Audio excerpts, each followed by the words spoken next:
Welcome to আমার সারাবেলা। আজকে আমি আপনাদের আরেকটা থালা দেখাবো, মানে দৈনন্দিন আমরা যা খাই আর কি।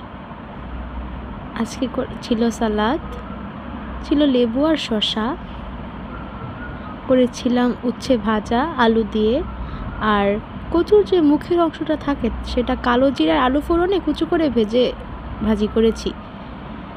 তারপর ছিল ইলিশ মাছ, এটা হচ্ছে ইলিশ মাছ আর বেগুনের পাতলা ঝোল। গরমের দিনে এই ঝোলটা খেতে দারুণ লাগে, আমার বাড়ির সকলের এটা খুব পছন্দ।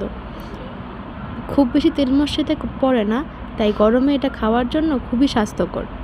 আর ছিল কচুর যে মুখের অংশটা আর আম দিয়ে ডাল, এটা কালো জিরা আর শুকনো মরিচ ফোড়নে করা হয়েছে। আর ছিল ছানার আমিত্তি। এই তো মাছ, ছানার আমিত্তি, কিছু সালাদ, 2 পদের ভাজা, ডাল, এই সব কিছু দিয়েছিল আজ আমাদের দুপুরের আয়োজন। ভালো লাগলে একটা লাইক করবেন, সাবস্ক্রাইব করে আমার পাশে থাকবেন। ধন্যবাদ।